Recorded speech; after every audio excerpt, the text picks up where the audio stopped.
نحمده ونصلي على رسوله الكريم اما بعد فاعوذ بالله من الشيطان الرجيم بسم الله الرحمن الرحيم لا اقسم بهذا البلد وانت حل بهذا البلد صدق الله مولانا العلي العظيم اللهم صل على سيدنا محمد وعلى ال سيدنا محمد واصحاب سيدنا محمد وبارك وسلم عليه۔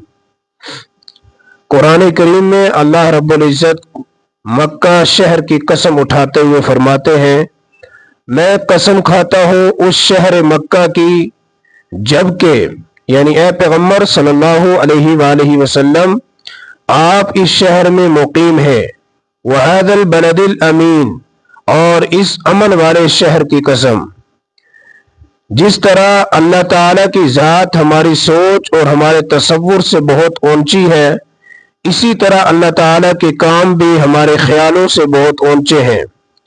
ہمارے خیال میں کسی بڑے کام کے لیے اچھی زرخیز زمین ہونی چاہیے جہاں کے لوگ بہت پڑھے لکھے صاحب مال و دولت ہوں، مگر رب العالمین نے جب پوری دنیا میں قیامت تک تمام انسانوں کو ہدایت کی روشنی اور ایمان کے نور سے منور کرنے کا فیصلہ فرمایا اور اس پاک ہستی کی آمد کا وقت آ گیا جن کی خبر کم و بیش 1.25 لاکھ انبیاء علیہ السلام نے دی تھی، جو سب کے بعد آنے کے باوجود پہلوں کے سردار اور امام بننے والے تھے۔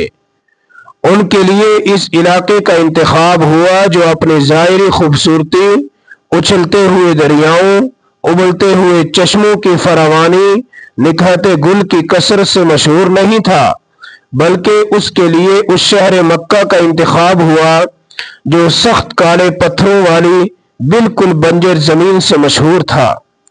اسی طرح وہاں کے لوگوں کا تعلیمی معیار بھی بہت عجیب تھا کہ پوری دنیا میں صرف انہی کا لقب امی یعنی ان پڑھ پڑ گیا تھا۔ ہاں، یہ الگ بات ہے کہ امی ہونا ہی ان کے لیے فخر تھا کہ ان کے دل کی تختی سفید کاغذ کی طرح صاف و شفاف تھی، اس پر کسی تہذیب یا جہالت والے کسی علم کی کوئی لکیر اور دبا نہیں تھا۔ رحمت عالم صلی اللہ علیہ وآلہ وسلم کے دنیا میں تشریف لانے سے کوئی 2500 سال قبل بڑی اونچی شان والے پیغمبر حضرت سیدنا ابراہیم علیہ السلام جو اس وقت شام میں قیام پذیر تھے، ان کو حکم ہوا کہ آپ اپنے دودھ پیتے بچے حضرت سیدنا اسماعیل علیہ السلام اور ان کی والدہ محترمہ حضرت ہاجرہ سلام اللہ علیہا کو شام سے تقریباً 1500 کلومیٹر دور مکہ نام کے ایک بیابان اور ویران علاقے میں چھوڑاؤ۔ حضرت ابراہیم علیہ السلام یہ ویران اور اجاڑ پہاڑوں والا لمبا راستہ طے کر کے اس علاقے میں پہنچ گئے، اور اللہ تعالیٰ کے حکم کے مطابق جہاں آج کعبہ ہے اس کے قریب ہی حضرت ہاجرہ اور ان کے بیٹے حضرت اسماعیل علیہ السلام کو الوداع کہتے ہوئے واپس شام لوٹ گئے۔ تاریخی روایات میں ہے کہ حضرت ابراہیم علیہ السلام جب واپس لوٹے تو حضرت ہاجرہ ان کے پیچھے کچھ دور تک یہ بات پوچھتی ہوئی گئی کہ آپ ہمیں یہاں کیوں چھوڑ رہے ہیں؟ انہوں نے کوئی جواب نہیں دیا تو حضرت ہاجرہ رضی اللہ عنہا نے خود ہی کہا، کیا آپ کے رب نے آپ کو یہ حکم دیا ہے؟ حضرت نے فرمایا جی ہاں۔ اس پر انہوں نے جواب دیا، تب تو وہ ہمیں ضائع نہیں ہونے دے گا، یعنی اللہ سبحانہ و تعالی۔ حضرت ہاجرہ اپنی اس معصوم دودھ پیتے بچے کے ساتھ اس بیابان و ویرانے میں بیٹھ گئی۔ وقت گزرتے ہی ان کے پاس جو کچھ توشہ پانی وانی تھا سب ختم ہو گیا۔ جب ان کے دودھ پیتے بچے حضرت اسماعیل علیہ السلام کو پیاس لگنے لگی تو والدہ محترمہ نے دائیں بائیں نظر دوڑائی، لیکن پانی کا کہیں نام و نشان نہیں تھا۔ بالآخر اپنے معصوم بچے کو بلبلاتا، سسکتا اور تڑپتا نہ دیکھ سکی تو صفا کی طرف دوڑی۔ صفا ایک پہاڑی ہے۔ آس پاس پانی تلاش کیا لیکن اس پتھریلی سنگلاخ زمین میں پانی کہاں؟ یہاں سے مروا گئی، بیچ میں جہاں زمین تھوڑی پست تھی، جہاں سے بچہ نظر نہیں آتا تھا، وہاں سے دوڑ کر آگے مروا پہنچ گئی۔ وہاں بھی اچھی طرح پانی تلاش کیا، لیکن اس سنگلاخ میں پانی کہاں تھا؟ اس طرح صفا سے مروا تک 7 چکر لگائے، اس لیے کہ ان کا ایمان تھا کہ جس خدا نے ہمیں یہاں رہنے کا حکم دیا ہے اس نے ضرور پانی کا انتظام کیا ہوگا، مگر وہ ہمیں دکھتا کیوں نہیں؟ آخر 7ویں مرتبہ جب وہ مروا پر پہنچی تو آسمان سے حضرت جبریل علیہ السلام تشریف لے آئے اور جس جگہ حضرت اسماعیل علیہ السلام تھے اسی جگہ اپنا پر مارا تو زمین سے پانی کا چشمہ ابل پڑا۔ بظاہر آخری سانس لیتے حضرت اسماعیل علیہ السلام کی بیتاب ماں حضرت ہاجرہ ابلتے پانی کا چشمہ دیکھ کر بہت خوش ہو گئی اور پانی کے ارد گرد منڈیر بنا دی تاکہ پانی ادھر ادھر نہ بہہ جائے۔ آج اسی کو زمزم کے کنویں سے یاد کیا جاتا ہے۔ ابھی چند دن بھی نہ گزرے تھے کہ یمن سے تعلق رکھنے والا بنو جرہم کا ایک قافلہ وہاں سے گزرا۔ انہوں نے دیکھا کہ یہاں پرندے اڑانے بڑھ رہے ہیں۔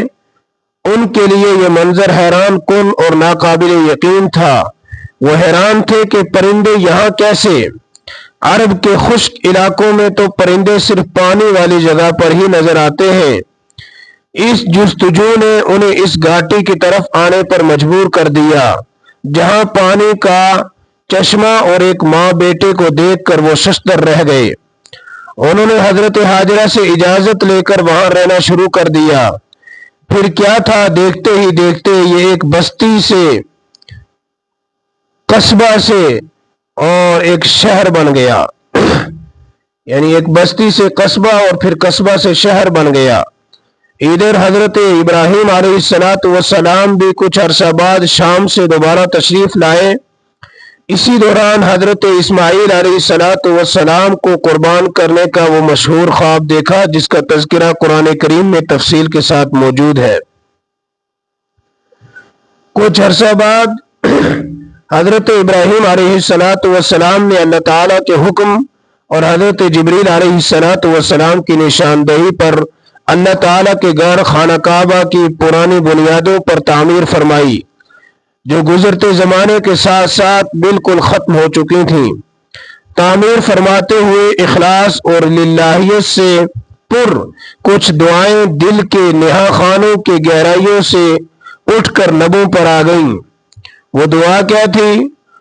رب اجعل هذا بلدا آمنا وارزق أهله من الثمرات من آمن منهم بالله واليوم الآخر۔ اے میرے پروردگار، اس بستی کو ایک امن والا شہر بنا دے اور اس بستی کے بسنے والوں میں سے جو اللہ پر اور آخرت کے دن پر ایمان رکھتے ہیں ان کو پھلوں میں سے روزی عطا فرما۔ حق تعالی شانہ نے ارشاد فرمایا وَمَنْ كَفَرَ فَأُمَتِّعُهُ قَلِيلًا ثُمَّ أَضْطَرُّهُ إِلَىٰ عَذَابِ النَّارِ وَبِئْسَ الْمَصِيرُ۔ جو کفر کرے اس کو بھی کچھ دنوں تک نفع پہنچاؤں گا، پھر اس کو جبراً دوزخ کے عذاب کی طرف لاؤں گا اور وہ رہنے کی بری جگہ ہے۔ قرآن کریم سے معلوم ہوتا ہے کہ آخرکار حضرت ابراہیم علیہ السلام کی مبارک زندگی ہی میں یہ مبارک بستی شہر بن گئی تھی جس پر انہوں نے تھوڑے الفاظ بدل کر دوسری بار اس طرح دعا فرمائی رب اجعل هذا البلد آمنا۔ اے پروردگار اس شہر یعنی مکہ کو امن والا شہر بنا دے۔ اس سے معلوم ہوتا ہے کہ مکہ مکرمہ حضرت ابراہیم علیہ السلام کے زمانہ ہی میں شہر بن چکا تھا، لیکن تاریخی روایتوں سے یہ بات بڑی اہمیت سے بیان کی جاتی ہے کہ آپ صلی اللہ علیہ وسلم کے لکڑدادا اقصی تک بیت اللہ شریف کے آس پاس دیواروں اور چھت والا تعمیر شدہ کوئی مکان نہیں تھا۔ اس کو وہ بے ادبی سمجھتے تھے، بس خیموں اور جھونپڑیوں میں ہی لوگ رہتے تھے۔